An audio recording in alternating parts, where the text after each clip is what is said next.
Yeah, I fixed it. Oh well. It's gonna have to go output through my main speakers and not my headphones. That's fine.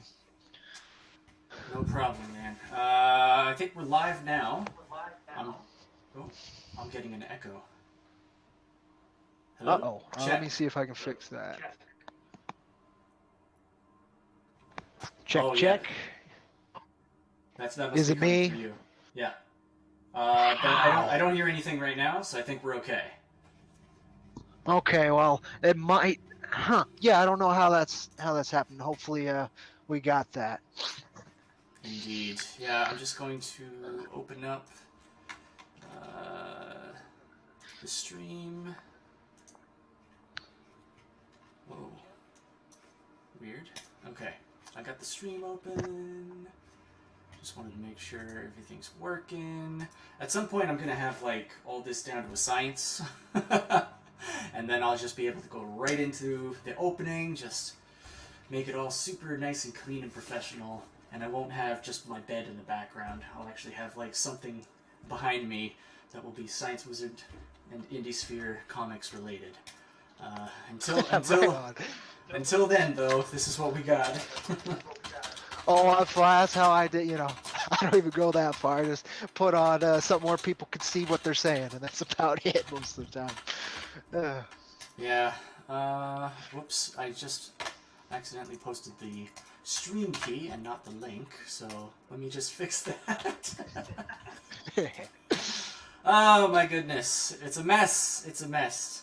Alright. Just sending out some links, making sure people know what's going on. And you can feel free to retweet that. I don't think we got anybody in the chat yet.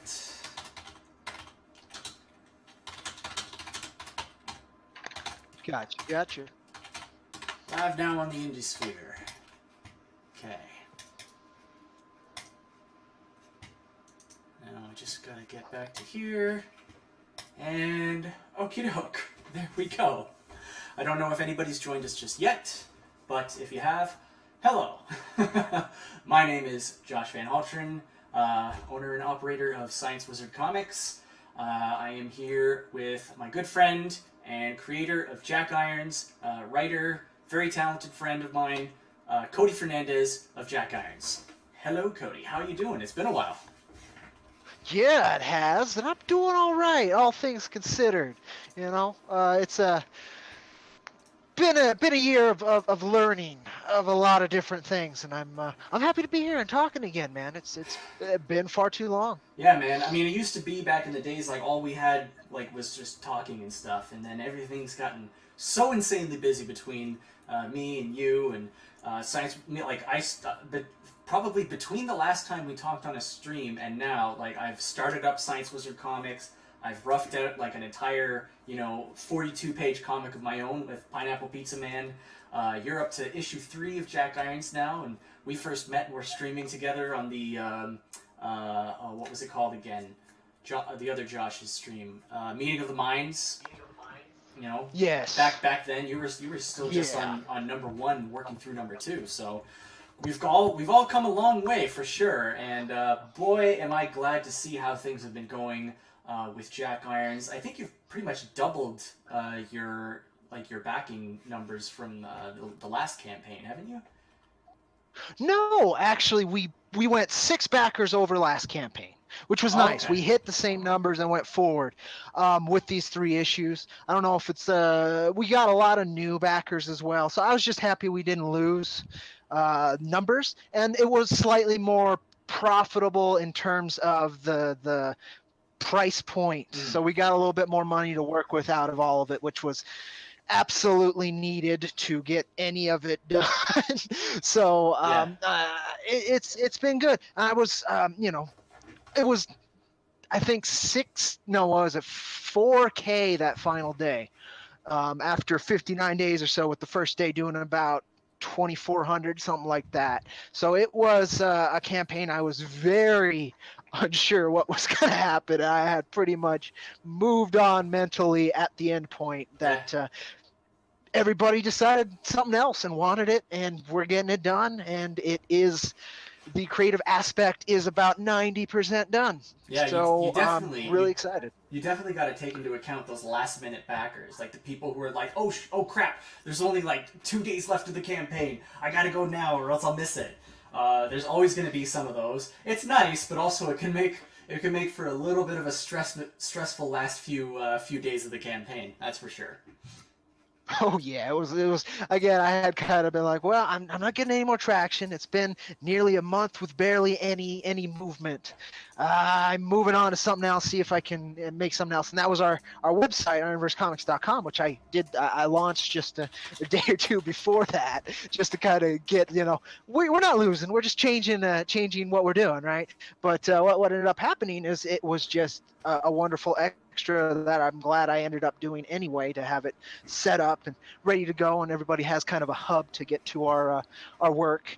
And we got funded, so I was able to get some cash to some very talented artists during a really rough time. Yeah. So I mean, it was a blessing all around to the creative team, and I really believe the book will show how much love they have for being able to work and to get these books in people's hands. Mm-hmm. Yeah, absolutely. And it's been really nice seeing that you're doing well with Jack Irons, because I've been, I'm not just a creator, but I've also been. Oh, can you mute me for a second, or just because I'm echoing a lot?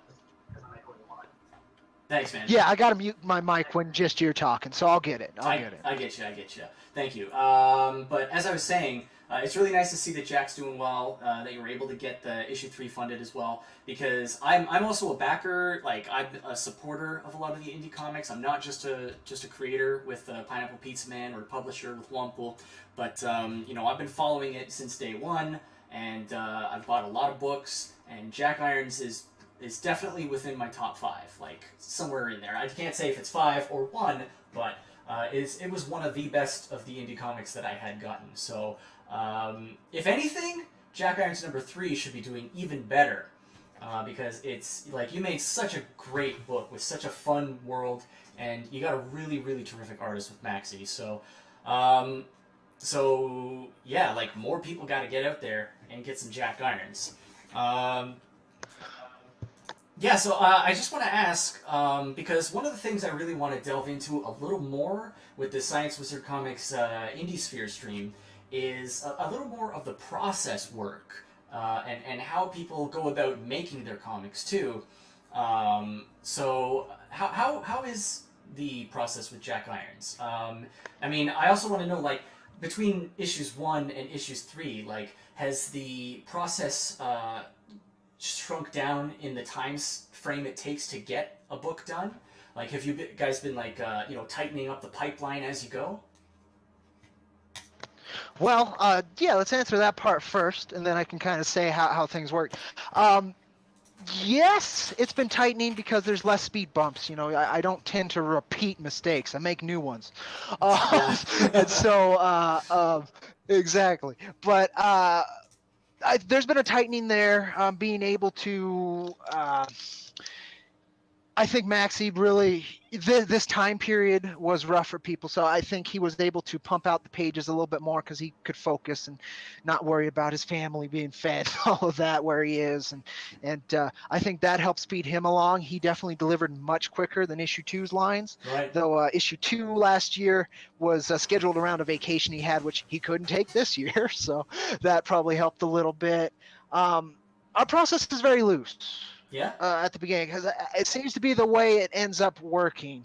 I'm much more restrained than I will be in the future in terms of deadlines and things like that, because right now the rapport we have as a team manifests better work through the schedule we're accustomed to than me cracking the whip harder, and this year in particular. But as we move forward, it's going to be a little bit tighter, and we're going to work a little bit harder to reach a more consistent release schedule. Like, I put it out in December at the beginning of this year, before COVID was a big thing or anything, thinking that was enough time to have plenty of time to get it out early to folks. It's looking like we're going to hit that date.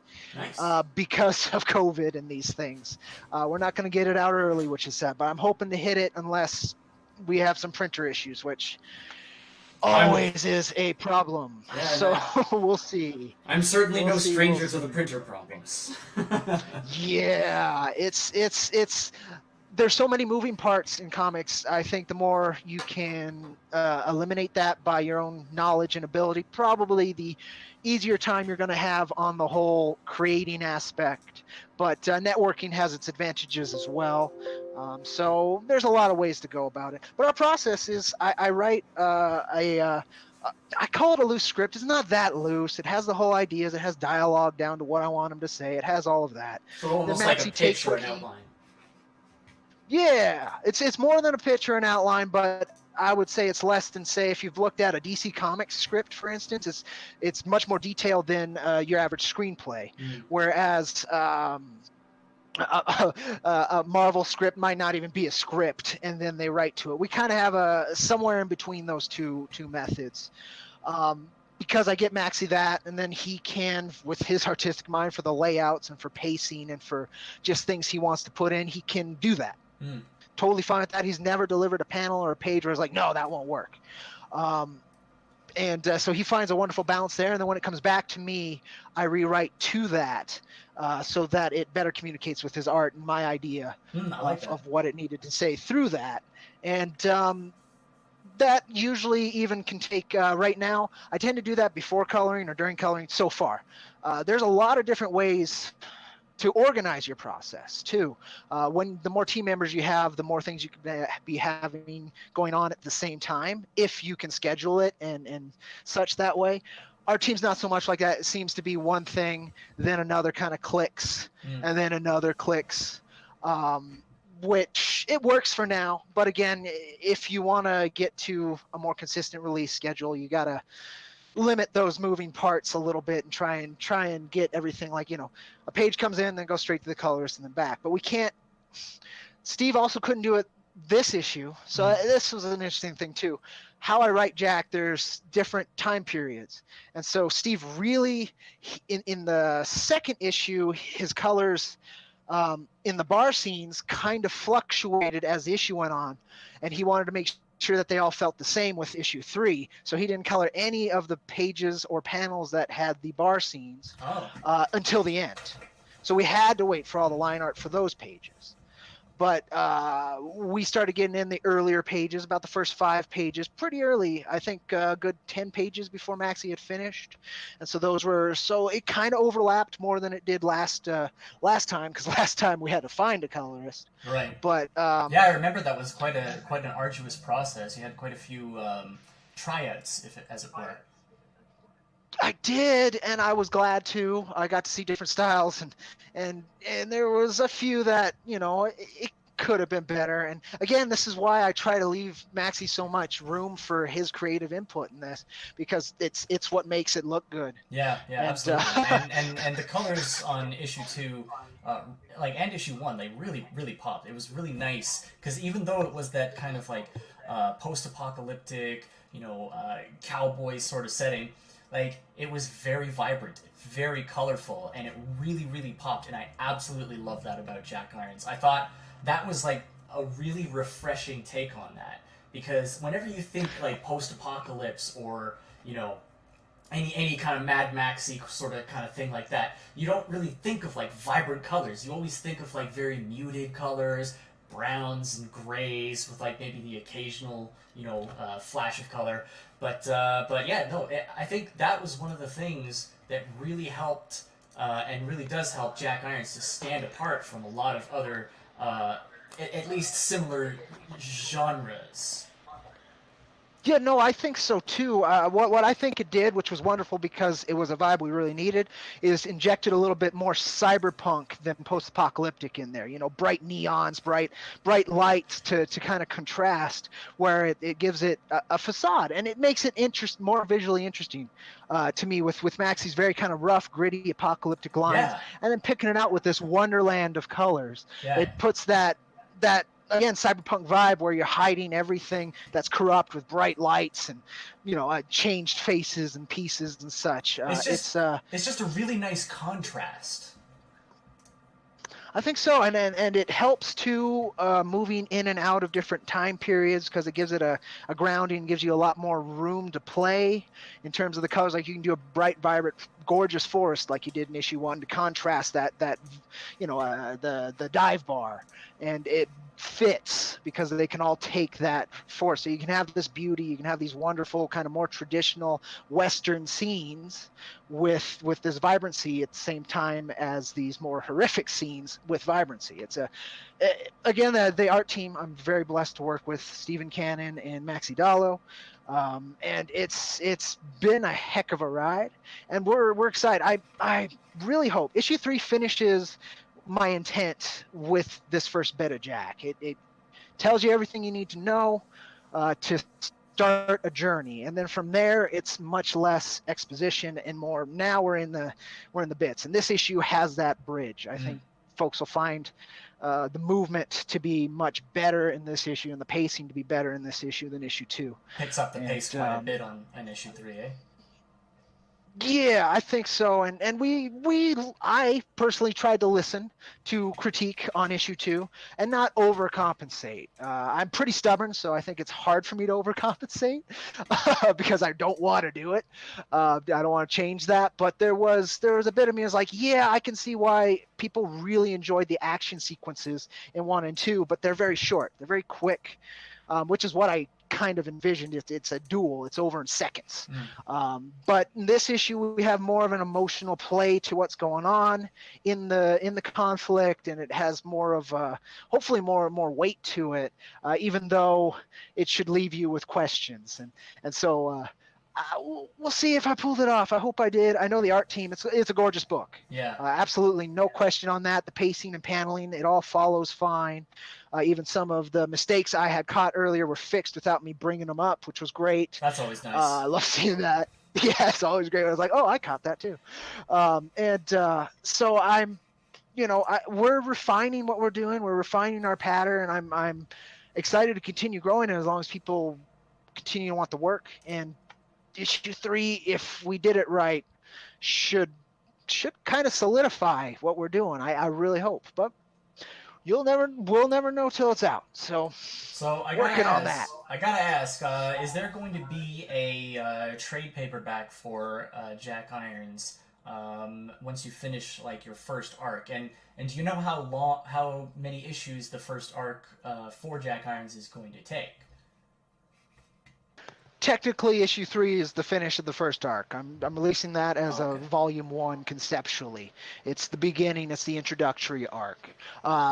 Overall, it was planned to be about 6 issues, but due to other circumstances, I'm finishing it here, and then we're going to go to try a trade paperback. That's my hope. Maxi wanted to start line art on 4, which is plotted out and about a third written. But there's things behind the scenes that I'm working on to try to make sure we don't we're in a better footing come the beginning of next year and the release of Jack 3. And so that's the plan right now, is to kind of work on what we're working on.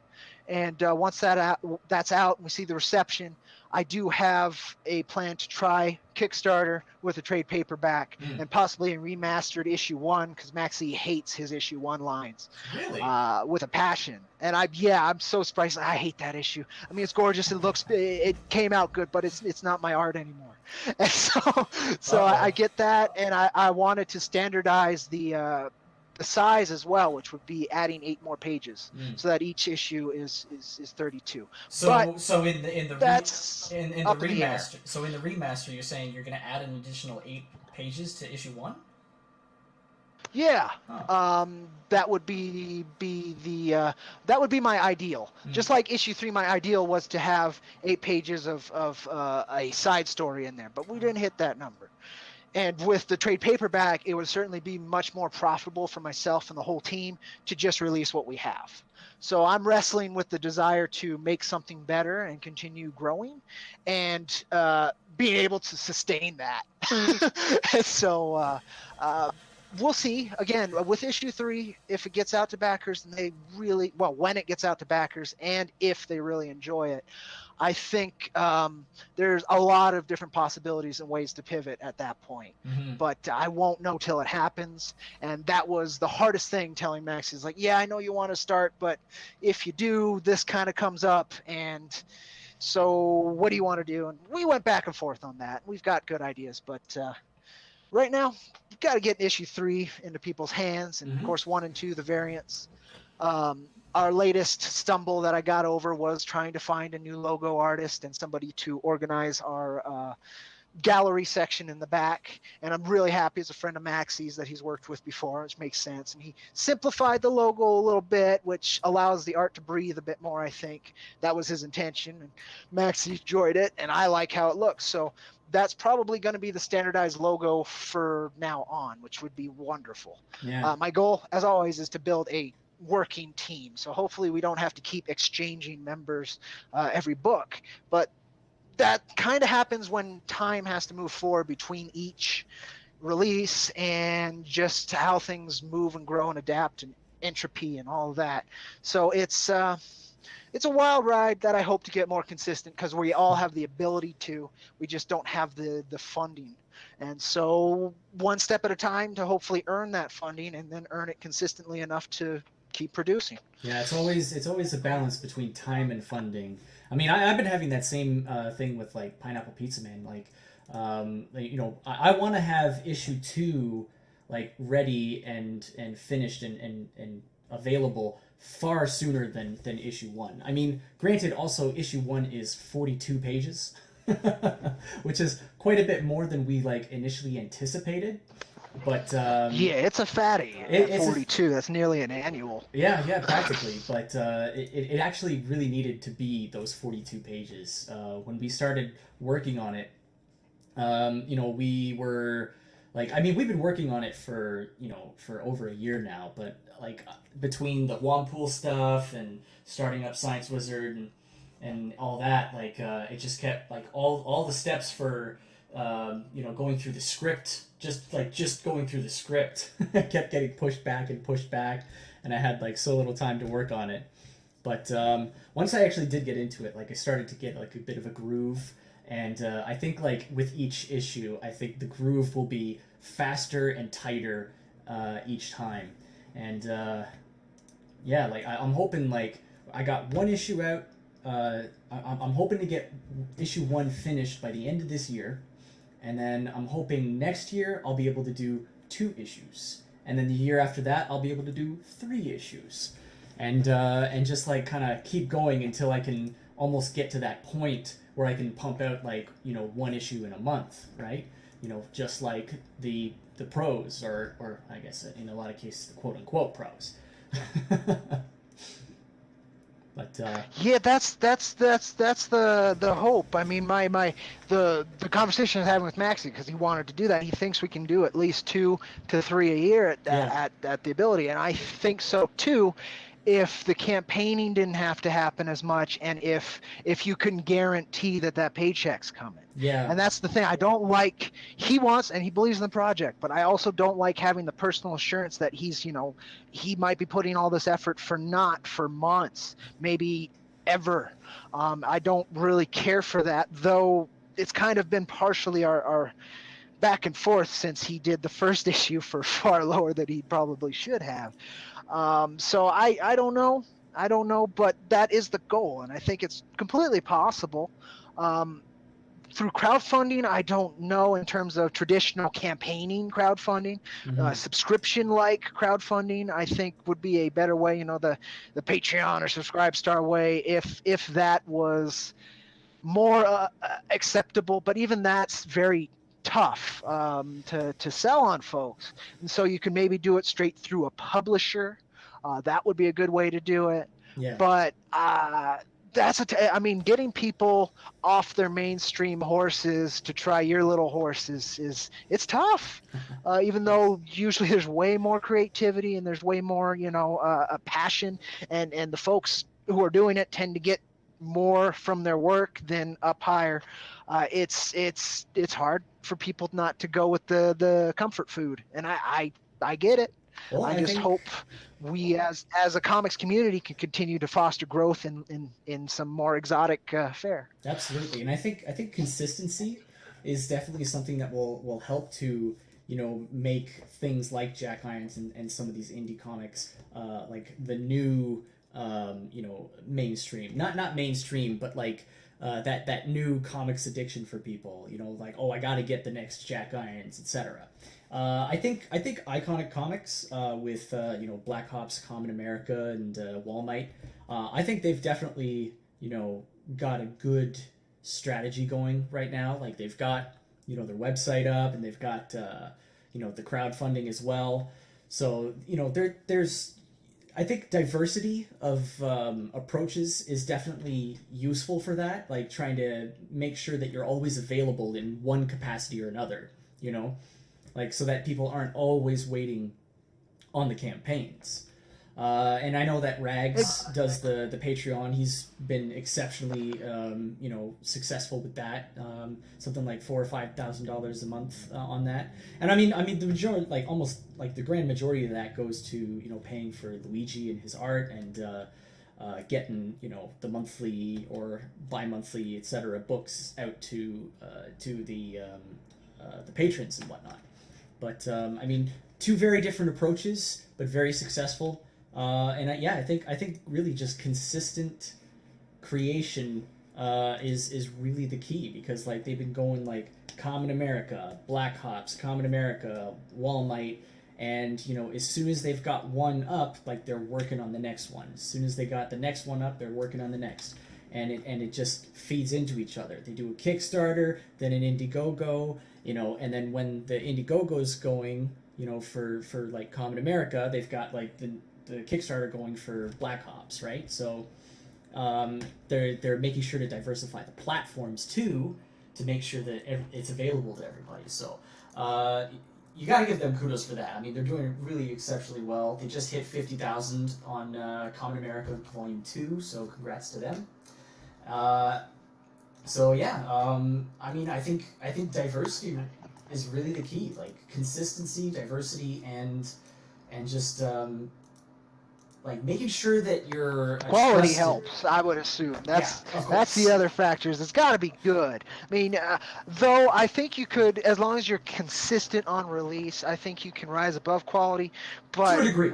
I would rather be putting out, as a creator, anybody who's doing this and the amount of work it takes, you want to produce something quality. And the Iconic Comic folks always do. It's something enjoyable. Tim's line art is gorgeous, and the quality of the books is always outrageous. Yeah. My Black Ops 3 was wonderful. I loved checking that out just earlier this week. I can't wait to get mine, but it's probably going to be a little while because I had to wait for the Indiegogo. Yeah. And I got to go through a go-between. So I got to order it for somebody in the States who then ships it to me. Yeah, that's one thing too. They cut out the international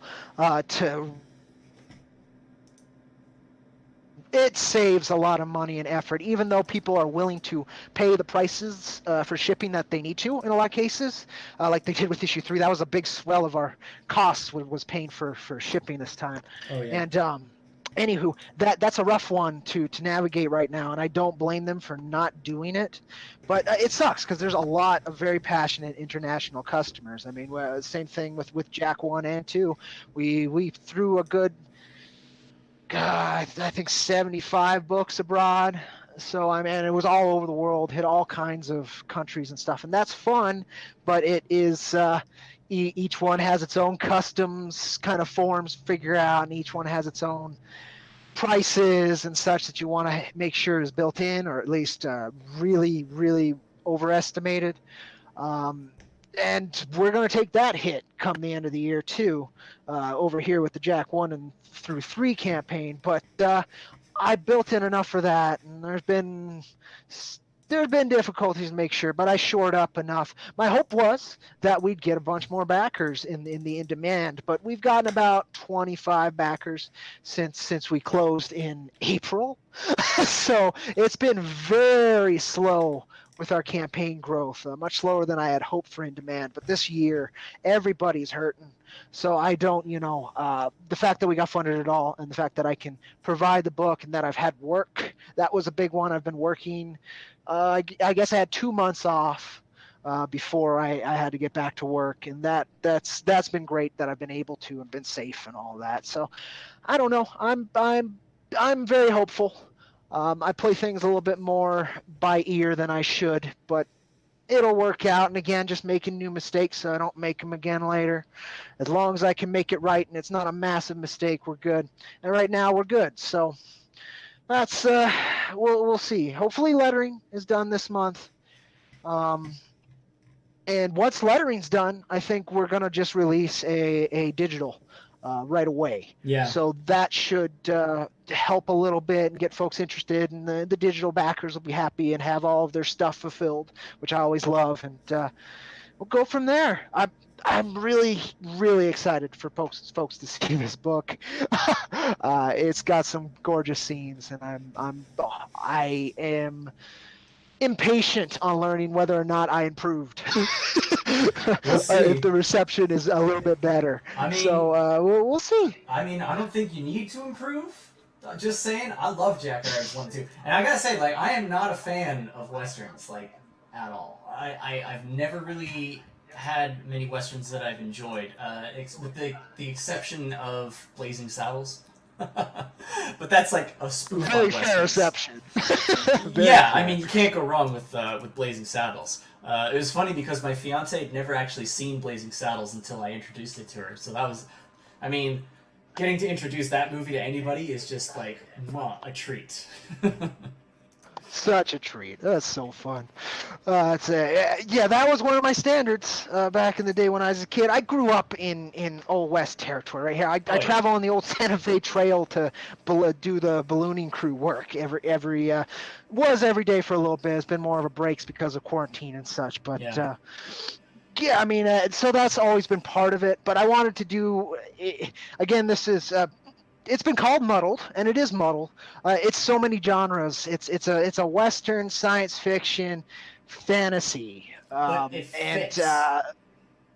it's tough to post-apocalyptic. You can throw that in there too. Absolutely. And so, unless you put that as part of science fiction, which it could be, it doesn't have to be. And apocalypse can be in a fantasy as well. But it's an odd genre that I'm glad people were willing to take a look at for what we're trying, and that the more esoteric aspects, the odder aspects of it, and of the world building and of the character, people are getting through it, which I could never have been sure, not because people aren't smart enough, but it's because it's not everybody's cup of tea. Just like the Western genre itself is not everybody's cup of tea. I disagree, because I think quality transcends genre. I really do, because like Jack Irons has like a really terrific pacing. It hits all the notes for like a good adventure. It's got a little bit of mystery in it, some intrigue. It's got some really, really great action scenes. I think you talk down Jack Irons too much, to be honest. Like, you should be all like, it's the greatest comic ever. And you know what? You wouldn't be far off if you did, talk about it like that. Because it's one of the best of the indies that I've read so far. You're so mean to your own boy. You're wrong that I do that, but it keeps me humble. Though I don't think I could ever become arrogant. It's just not my nature. I understand but I mean, and also it keeps me always focused on improving. You can't be the best if you stop, and eventually you will lose that belt. If you stop working out, you stop trying to grow, stop trying to perform for the crowd, any of those aspects. If you stop doing what you're good at, or perhaps that you want to be good at, then you don't get better. So that's where some of it comes from. But yeah, a lot of it's just being down on it and trying to, I'm very proud of the book. It's kept me going, but I am unsure because of the time in between releases, and there's just not. There's the quality's absolutely there, but as a creator too, I'm sure you see every little mistake that you didn't get done or you didn't fix, that like, I'll never make that again, but that's there forever. And there's been a few of those. Again, why I want to redo issue 1 a Yeah. little bit. Some lettering mistakes in particular made it, and there's always room for improvement, and that's where I try to have that attitude come from. But it comes from a lot of places, and you're definitely right on that. You But have no it's idea. You have no idea. I mean, well, when you take a look at it from my perspective, because like for Pineapple Pizza Man, I'm the editor for the writing, and I'm also the artist. So like I've got all the roughs done, but then I'll go through it and I just want to keep like improving and improving and improving. And at some point, like you really like, and Troy was the one that told me this. They said at some point you just got to be like, no more improving, like no more fixing stuff. It's done. Get it out there, because like you got to get it into people's hands, and that's something that I'm definitely struggling with, because like I'm such a perfectionist. And especially with this being my first comic, like both like as a co-writer, as a artist, like man, like I really want it to hit all the notes. I really want people to like it. But like at some point you do gotta stay like done. It's over with. Like we gotta get it out the door. And with my process, like it's very similar to yours, I think, because there is a lot of back and forth between me and the writer Theron. But then like one step that I've kind of added to that, which I think is going to be like a lot of fun, and because I'm such a tactile person, I'm so hands-on with things. Like I got to get things in my hands and really see for myself how it all works before I can like really sign off on it. What I'm doing is I'm taking all of my roughs and I'm going to like do all the lettering for it, or at least like a rough lettering, like I'm doing it all on like a separate layer and everything in InDesign, trying that out. And then what I'm going to do is I'm going to send myself like a proof copy with just the roughs. Like the cover's done. I'm going to do the back cover as well and finish that. And then it's just going to be the rough interiors, just so I could like flip through it by hand and like, you know, see how it's working, see how it flows, see how the visuals read. And then, like, I'm probably, like, if there's any mistakes or anything, I'm just going to take a red marker and I'm just going to start doodling on it and saying, like, oh, this got to go here, this got to go there, blah, blah, blah. Yeah. Mangaka call that the name. In a way, I think you're going a little bit further than what they do with the name, which is basically storyboards and lettering. Rough lettering, but that's basically what a lot of mangaka process is they'll do that rough, and then that'll get approved by the editor or whomever, and then their assistants will get to work on the backgrounds, and they'll get to work on the inking and all of that. But it's a damn fine thing to have it, like you said, a tactile sensation, to see how it would kind of roughly feel to the reader's hand, you know, the pacing, all of that through that process. And that's, I don't do it physically, but I do try to do that same kind of idea with once we have the final art. And that's the other difference too. You can still tweak the art at that point. When we're doing it, I can't tweak the art. Yeah. It's been approved. It's my goal to work the lettering and the writing to the art. Yeah, so that's the difference. But the idea and the process is very similar. Yeah, unless there's like some sort of like catastrophic mistake where you're just like, oh my god, this destroys the entire comic. Like then I could see you kind of going like, all right, we got to redo X page or whatever. But yeah, for the most part, like pretty much like figure it all out in the roughs. And I think doing like a physical, you know, rough, like sent to me, like having that tactile experience will also kind of helps, or I assume it will, but I think I know myself well enough to say it. I think it helps to kind of like make it real too, when you actually have that physical copy in your hand. I mean, I imagine like you probably had a similar kind of feeling once you actually had a physical copy of Jack Irons in your hands, right? Like now it feels real. Like now I feel like I've created something. That definitely helps. For me, it was seeing it in readers' hands that really did that. I had, digital, seeing people review it gives you a hint of that. Even people reading the webcomic back in the day gave me a hint of that. You know, it's being part of somebody else's experience, which is the main point of storytelling, in my opinion. Some people, it's personal expression, but to me, you can do that personal expression for you, and that's wonderful. If it's not hitting somebody else, it's a different thing, and if that's what you want to focus on, great. But I definitely want feedback. I want to put this out there and see what's thought of it, and adjust, improve, and hopefully learn from both critique and fan bases and whatever experiences have found my way on the journey, which has been quite a few. And I've been grateful for all the lessons, but a lot of them were a pain. A lot of them were a pain in the ass. Still going through them. Probably will forever if I'm lucky enough, because that, again, will mean I'm hopefully improving. Just not repeating mistakes. That's the big thing. As long as you're finding new mistakes, I think you're improving. That's the hope. Yeah, never make the old mistakes. AM Print Solutions. That was the printer that we were going to go through for Wanpool, but then they stole our money and didn't print our comics. Yeah, that's the thing. Again, it's that amount of interchangeable parts, and some of them can be junky without you knowing, and that's been something I've been lucky to avoid. But that some of it's not avoiding either. It's just the degree hasn't been bad enough that it's been extremely necessary to nobody's stolen from me, like you're saying. Nobody's tried to do that, luckily. And so it hasn't had that level of issue. But there's been smaller issues, and there's been things, things you learn from. And hopefully I can share some of those. That's always my hope. But the current biggest one, I can't. But many others, I'm happy to. Again, we've had printer problems too, in terms of the guy saying it's done this week and he doesn't do it for 2 weeks, and so then I have to get to the publisher to get to him, and then that takes another week, and so a month has gone by without word, and then suddenly you're a month off of schedule. Yeah, that a wrench into the works. It just throws off everything all the way down the line. Exactly, and that's the issue you don't have with digital, which is great.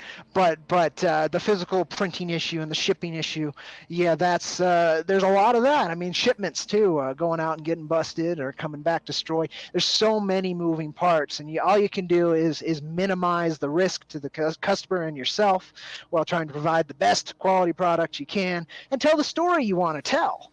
And that's I think that's the whole process, and just gotta keep working on the minutia of it and getting better at understanding it and navigating it. And sometimes you're gonna take a punch in the face to figure that out. But again, just grow from it, and then hopefully it works. It's just there are some nefarious characters out there. Yes, for sure. And folks, I mean, there's the recently. Not that recently, last month and a half, 2 months, something like that. There's Terrific Productions. Did you follow any of that publisher's mess? No, I hadn't heard about that. What was up with that? Oh, their legalese was horrific. Mm-hmm. They would want the traditional pages. They'd have all the rights to the traditional art when you signed up with them. Anything you create, if it's sold through them, they're taking a percentage. Quite a large percentage. There was a bunch of weird stuff, like you were forced to come to cons when they asked you to, and they wouldn't pay for it. That kind of stuff. There are some nefarious characters who can say, we can print your book, or we can help you out.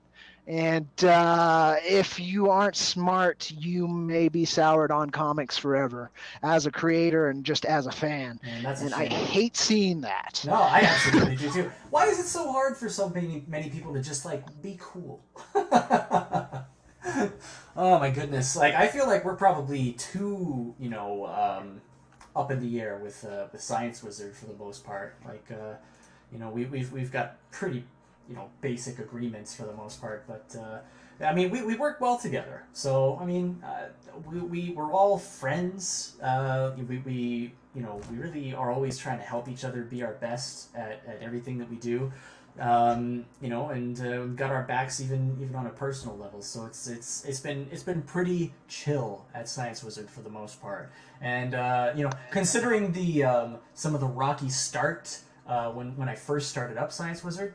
It's a good thing that I've pared things down to just like this tight knit team, because when we first started, there was some issues. There was a little bit of drama, and that is the absolute last thing I want involved with my label is drama.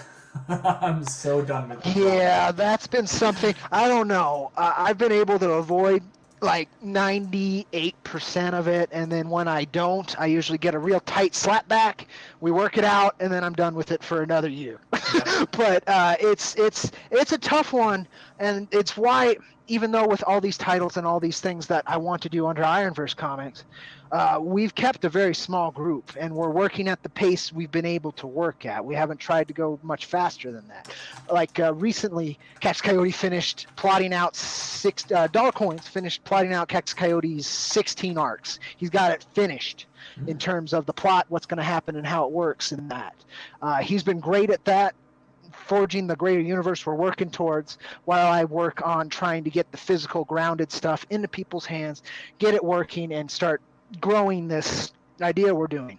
We just added another writer, Brainy Pixel on Twitter. Wonderful character. He's working on maybe adding more. He's going to be writing for us. He's wrote a Golden Monk mini that was really fun, but we're figuring out where the niche is perfectly, because I need that. I can write quite a bit myself, but I tend to not be able to do things till my feet are in the fire. It's not a good thing, and I'm at least aware of it and working on it. But that's when I do my best work, is when the gun's to my head already, and that's not great. Yeah. But I want to get ahead of that, and with Cactus Coyote, we're far ahead of that. And with these other titles, they're ready to go. I was hoping to get Tracker's foot in the door this campaign, and if we had hit 15K a couple months ago, could have gotten it done, I think. But now, who knows? That's the other option besides a trade paperback of Jack Irons 1 through 3, which would be Jack Irons Volume 1. I would release the anthology, the Ironverse Comics anthology, which would probably include the Cactus Coyote mini that we've already had colored and got done during his campaign that failed. Right. And then it would include the other shorts with Bruce Patnott on Monk and Carl Rowe, hopefully, on Lady Silverado and things like that. That was the hope.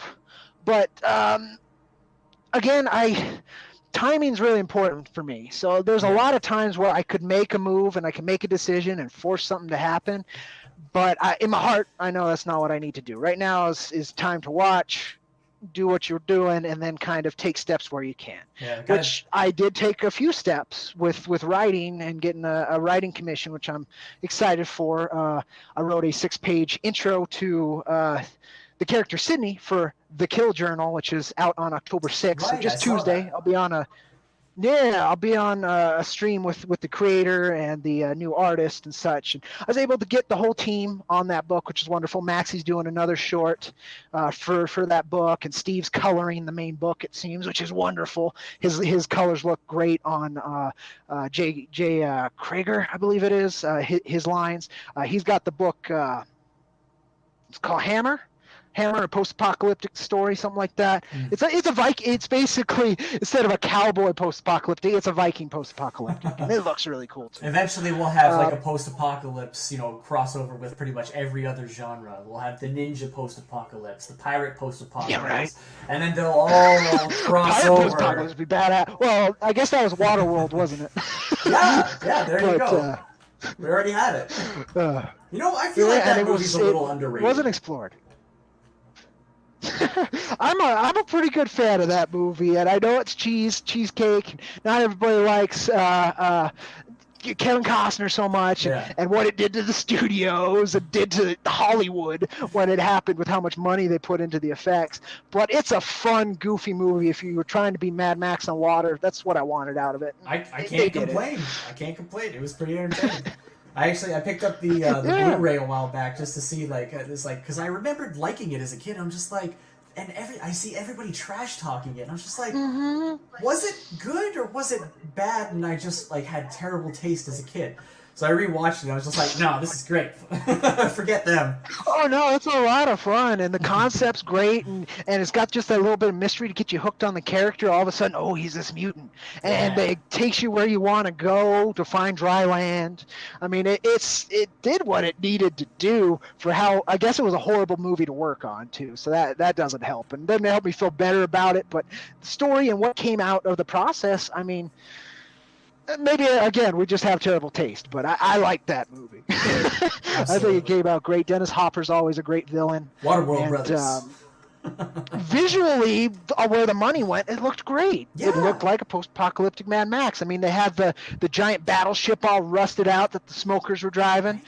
They had all Great the kind of sets. pimped-out jet skis. And, I mean, it was what it needed to be. Yeah, he had his People like little, complaining. he had his little raft with all the like different switches and levers, and he could like pull out the sail and everything. Yeah, the Mariner was badass, just as pretty good bad. as the Wanderer. I mean, every time they do that kind of character, it's that classic. It doesn't Western kind of took it, but it's the folk hero aesthetic. I'm a big fan of the folk hero, so it can fall into all kinds of genres, like you're saying, quality. But the archetype is always cool. The guy who rides into town, fixes something, and then leaves. Right. That's a classic. I think even Blazing Saddles is one of those. So it's I mean it's a wonderful archetype that I don't think humanity will ever be sick of, because we always want it. Mhm. We want this understated somebody to come in, fix our problems, and then just take off. Yeah. It's like, But, oh man, thank God that guy had just happened by. Moving on.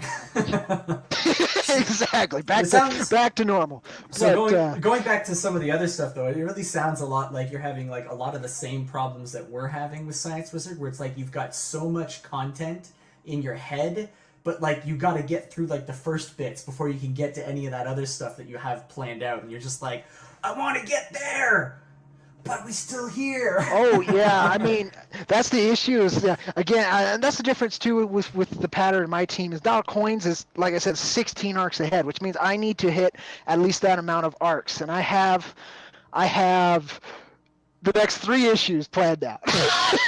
So it's a very different process working with different people, and the hope is, like with most industries, is that there's competition there, but it's friendly competition, with the goal of improving the medium overall, and everybody kind of getting better because of the competition. Otherwise, it doesn't serve much of a purpose to me. Yeah, I do like. If I was just saying, Go for it. I do like that about the indie comics kind of community, I suppose. I hate using that word. Like, there's a bit of a stigma against that word lately. But well, I'll try and use another one like collective or group. None of them are going to work. So I get what you mean. Or the Indiesphere. There you go. I like shapes, and Sphere is a damn fine one. Well, that's the name of my my little podcast here for Science Wizard Comics streams. But I'm super happy with how things are going. I mean, like, everybody kind of like goes on to each other's streams, promotes their stuff, talks about the process, talks about everything, and just like really helps to push indie comics forward. Like, it's actually becoming quite the force. I mean, we've even got like people jumping into it, like Keanu Reeves with Berserker. It's crazy. Like, everybody wants to make an indie comic now, and I can't blame them. It's a great way to like just get a story you got out into the public. You can get. Oh, absolutely. If you have the means and have a platform already to leverage, go for it. Yeah, we need more readers, period. Absolutely. I don't care if it's comics or books at this point. Most people are done with printed media as a concept. They don't actively seek it out. We need more people who want to take those quieter moments of reading and of